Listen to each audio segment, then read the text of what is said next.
Asinan? Ada, Bu. Afirna Marince? Ada, Bu. Melanin? Hadir, Bu. Erlinda? Merciana? Ferdinandus? Ada Ibu. Oke, baik. Jadi baik, sesuai dengan kesepakatan kita minggu lalu, hari ini kita akan melaksanakan kegiatan pembuatan Herbarium kering. Yang melanjutkan materi kita. Jadi hari ini kita akan melakukan pembuatan herbarium kering. Nah, di sini untuk pembuatan herbarium kering ini tujuan daripada kita melakukan atau mempraktekkan herbarium kering ini adalah supaya kita bisa mengidentifikasi spesimen atau tumbuhan yang kita temukan. Nah, untuk itu sekarang tujuan daripada pembelajaran kita hari ini, tujuan yang pertama itu adalah peserta didik dapat menentukan cara atau langkah-langkah pembuatan herbarium kering dengan baik. Jadi untuk tujuan yang pertama ini, kita harus tahu untuk pembuatan herbarium kering ini kita harus tahu cara atau langkah-langkah kita membuat herbarium kering itu dengan langkah-langkahnya itu bagaimana. Kemudian tujuan yang kedua itu peserta didik dapat menganalisis teknik pembuatan herbarium kering, teknik daripada pembuatan herbarium. Kemudian yang ketiga, tujuan yang ketiga itu adalah menciptakan herbarium kering dengan benar. Bagaimana kita menata herbarium yang sudah kita keringkan itu di atas kertas karton.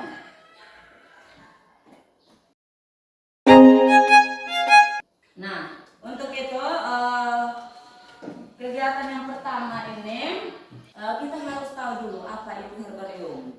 Jadi untuk itu herbarium itu dia asal katanya dari kata hortus dan botanicus. Herbarium itu dia asal katanya itu dari hortus dan botanicus. Di mana hortus itu adalah kebun, sedangkan botanicus adalah botani atau tumbuhan yang dikeringkan. Nah, untuk itu kita gabungkan kata hortus dengan botanicus itu, kita dapat pengertiannya adalah kebun botani yang dikeringkan atau koleksi spesimen yang telah kita keringkan. Tumbuhan yang sudah kita keringkan itu yang kita sebut dengan spesimen. Bisa dimengerti? Bisa. Baik. Kemudian kita lanjut lagi. Herbarium itu dapat dibagi atas dua kelompok atau dua macam. Di situ ada herbarium kering dan ada herbarium basah. Nah, yang kita mau lakukan atau kita mau praktekkan ini adalah herbarium kering. Nah, untuk herbarium kering ini, adalah herbarium spesimen yang sudah kita keringkan. Misalnya batang, daun, bunga. Kemudian ada lagi herbarium basah. Herbarium basah ini dia bentuknya itu berair atau lembek, misalnya pada buah. Kemudian kita harus tahu juga manfaat daripada herbarium kering. Setelah kita dapat, kita buat, kita keringkan spesimen itu, kita harus tahu manfaatnya apa kita membuat herbarium kering ini. Manfaat yang pertama sebagai pusat referensi. Yang kedua sebagai lembaga dokumentasi. Jadi setelah kita buat herbarium ini, herbarium yang kamu sudah buat ini bisa kamu pampang di dalam kelas, tempel di dalam kelas untuk kita bisa lihat kembali. Kemudian yang ketiga sebagai pusat penyimpanan data. Nah, kemudian ada lagi, apa tujuan daripada kita membuat herbarium kering ini? Tujuannya yang pertama, mengoleksi.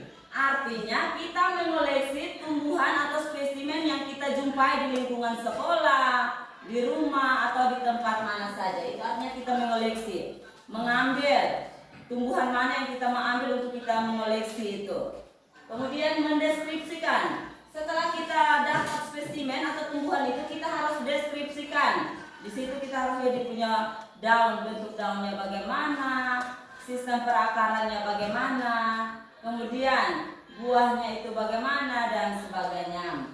Kemudian mengidentifikasi tumbuhan tersebut. Kira-kira spesimen atau tumbuhan yang kita pakai itu termasuk dalam kerajaan atau kingdom apa? Divisinya apa? Genusnya apa? Marganya apa? Dan seterusnya. Kemudian yang terakhir menyusun kunci identifikasi. Bagaimana sampai di sini ada yang belum mengerti? Nah, kemudian sekarang kita masuk pada pembuatan herbarium. Kemudian alat dan bahan, langkah-langkahnya sudah toh, ibu sudah berikan minggu lalu juga sudah nonton di punya tayangan videonya. Setelah kita buat herbarium yang kamu sudah tata di kertas karton itu nanti sebentar kalian akan presentasikan di depan. Kelompok satu mempresentasikan, kemudian yang lain menanggapi. Bisa? Bisa. Baik. Sekarang kita mulai dengan kegiatan yaitu pembuatan herbarium. Silakan kasih keluar alat dan bahan. Kemudian mulai kerja sudah. Silakan buka spesimen yang kamu sudah printkan di dokumen. Mana kelompok satu? Ini sudah duduk dalam bentuk kelompok? Sudah. Mana kelompok satu? Kelompok satu spesimennya tentang apa? Jambu hijau atau Sidium guajava. Kemudian kelompok dua tentang bunga kertas bougainville glabra. Kemudian bayam amaranthus hibiscus. Lalu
pagi Bu Guru dan teman-teman. Selamat pagi.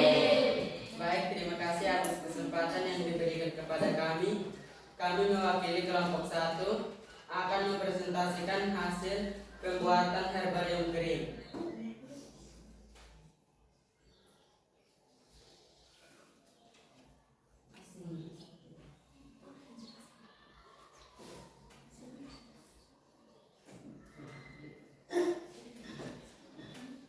Museum Gua Java atau Jambu Biji.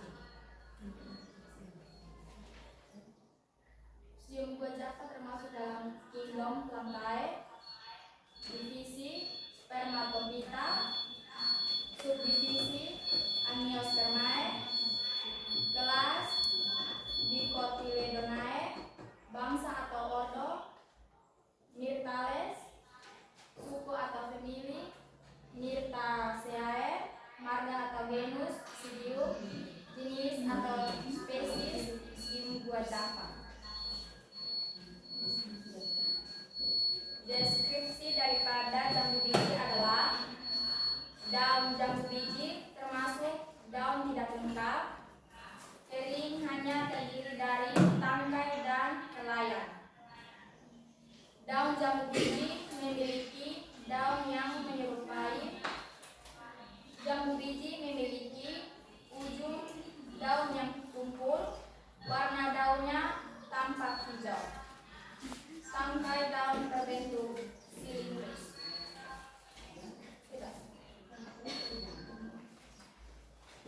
Sekian presentasi kami.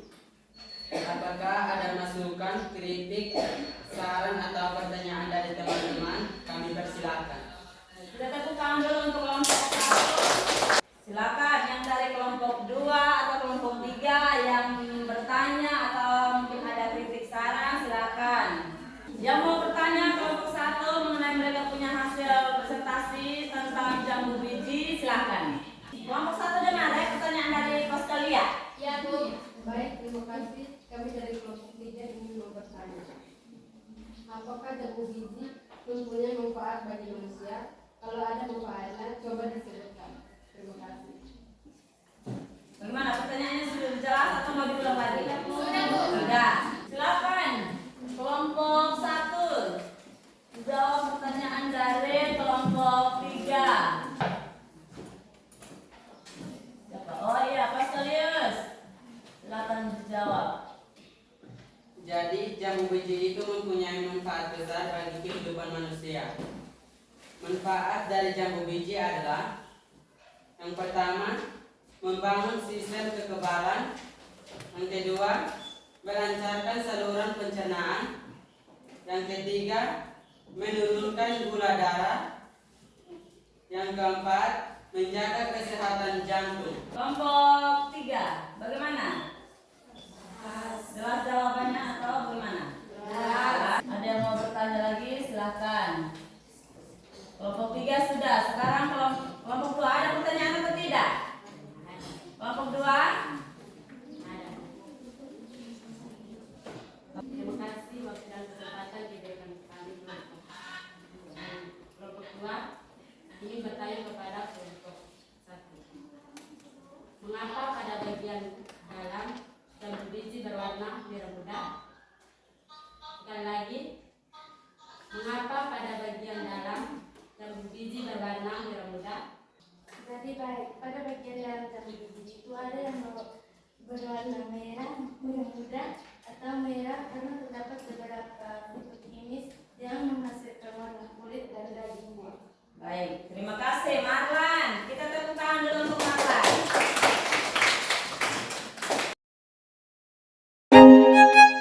Bagaimana dengan adanya kegiatan ini praktek tentang pembuatan herbarium ini? Ada yang merasa tidak puas atau bagaimana? Puas atau tidak ini? Jadi pertemuan kita selanjutnya itu nanti kita akan pertemuan berikut minggu depannya nanti kita akan lihat tentang peranan virus dalam kehidupan sehari-hari. Jadi nanti ingat ya, sampai di rumah tolong dibaca ulang materi yang sudah kita pelajari pada hari ini ya. Silakan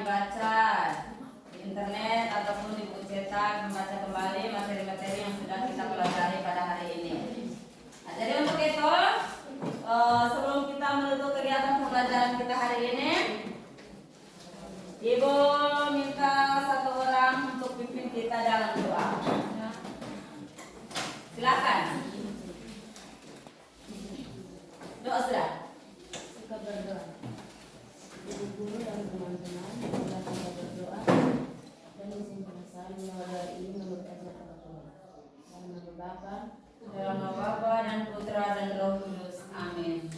Tuhan Allah Bapa dalam kerajaan surga, segala hormat kami panjatkan kehadiratmu, karena atas berkat penyertaanmu pada hari ini, sehingga pada kesempatan ini kami sudah selesai mengikuti kegiatan pembelajaran ini dengan baik.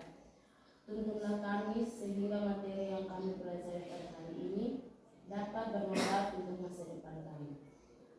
Berkatilah ibu guru kami yang suka dengan cara untuk menyampaikan materi pada kesempatan ini. Semua doa dan harapan ini kami serahkan kepadamu lewat perantaraan Kristus Tuhan kami.